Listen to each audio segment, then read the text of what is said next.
शांतिपूर्ण चुनाव के कारण ममता जी घबरा गई। टीएमसी के नेता इलेक्शन कमीशन के पास पहुंच गए, बोलने लगे दादा ठीक होगे ना, होगे ना।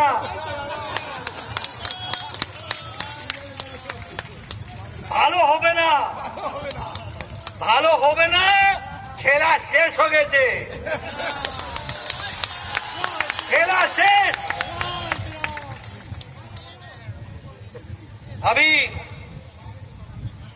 हम ये कहना चाहते हैं कि कमल के निशान पर लोगों ने मारा है छाप और टीएमसी हो गई है साफ।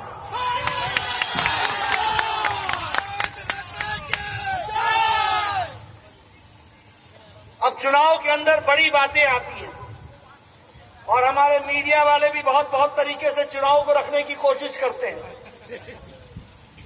कहते हैं कि ममता जी ने चुनौती स्वीकार की और ममता जी को ने घेरने की कोशिश की। अरे एक बात बताओ, भवानीपुर छोड़ करके नंदीग्राम ममता जी आई या शुभेंदु गया था भवानीपुर? आप बताओ, मुख्यमंत्री अगर अपने मंत्री से लड़ने आ जाए तो बड़ा कौन है ये बताओ? बड़ा नेता कौन है? बड़ा नेता कौन है? अपने आप जवाब दे रहे हो। और ये याद रखना कि अभी रुकेंगी नहीं, ममता जी नंदीग्राम में हार रही हैं।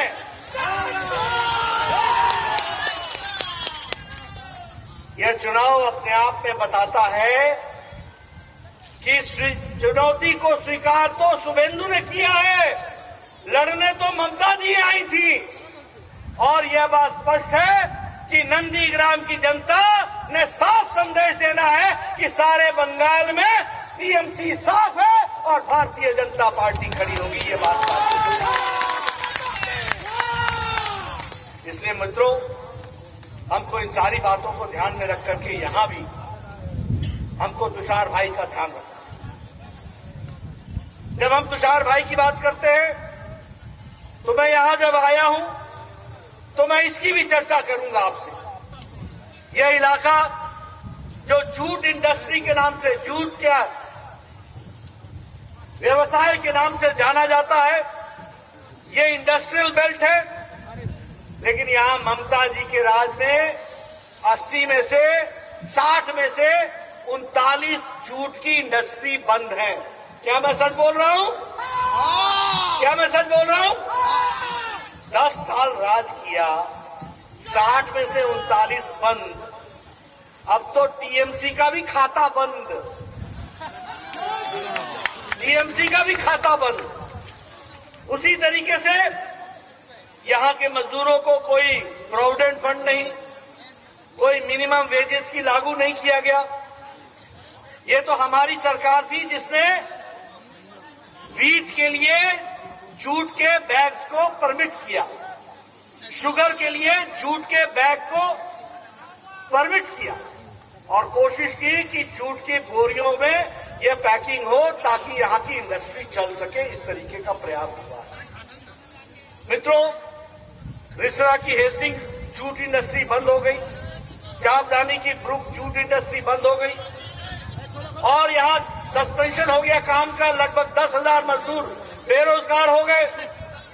ममता जी कहती थी कि मैं डनलप इंडस्ट्री को लात मार करके खुलवा दूंगी। बोला था कि नहीं बोला था? बोला था कि नहीं बोला था? 10 साल गुजर गए, कहां चली वो लात और कहां खुला वो दरवाजा। वो समय गुजर गया, उन्होंने जनता के साथ धोखा दिया। अब समय यह है कि आप ऐसी पार्टी को सबक सिखाइए और भारतीय जनता पार्टी का कमल खिलाइए। यहां से तुषार को जिता करके भेजिए। इस बात के लिए हमको संकल्प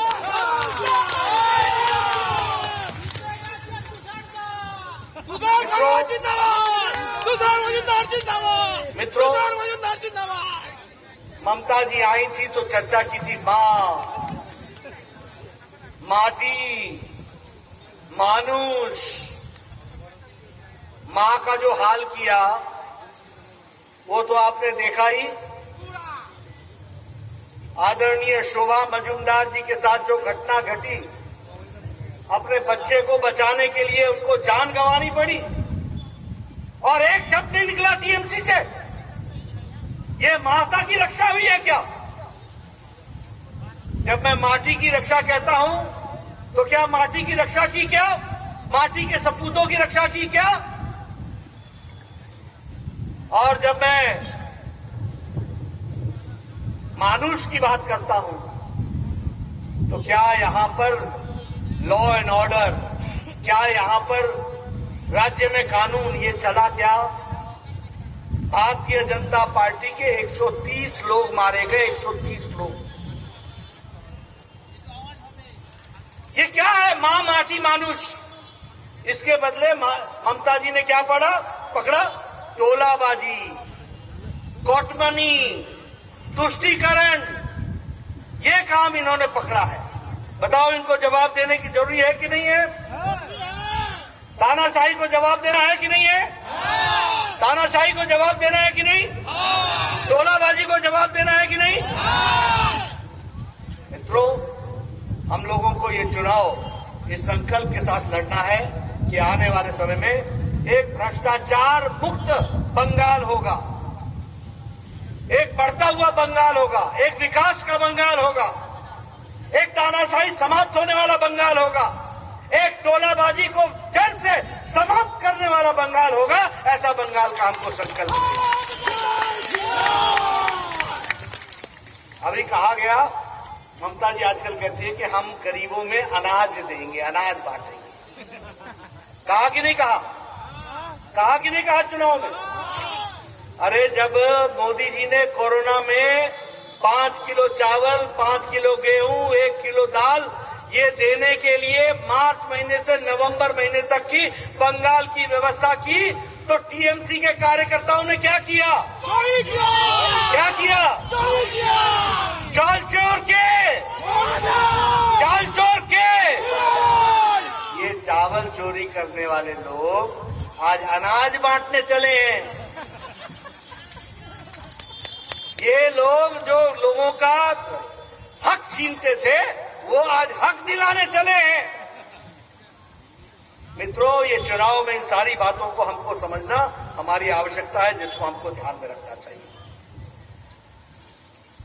अभी मैंने शोभा मजुमदार जी की चर्चा की, कहती थी कि मैं बंगाल की मां बहन हूं, मैं बंगाल की बेटी हूं। आप कैसी बंगाल की बेटी हैं जिन्होंने बंगाल की माता की चिंता नहीं की, बेटी की चिंता नहीं की? शोभा जी को अपनी जान गंवानी पड़ी बेटे को संभालने के लिए, बेटे को जान बचाने के लिए। इतना ही नहीं, बंगाल महिलाओं के किडनैप में नंबर 1 है। बंगाल एसिड के अटैक में, बहनों पर एसिड के अटैक पर नंबर 1 है। बंगाल अटेम्प्ट टू मर्डर में सबसे आगे है। बंगाल अनसॉल्व्ड मिसिंग केसेस में सबसे नंबर आगे है। बंगाल में डोमेस्टिक वायलेंस, महिलाओं के साथ अत्याचार 35% बढ़ा है। बंगाल में पार्क स्ट्रीट की घटना घड़ी, कोई उसमें अरेस्ट नहीं हुआ। उसी तरह से कामदूनी में घटना घटी, उसमें भी कोई पुलिस एक्शन नहीं हुई।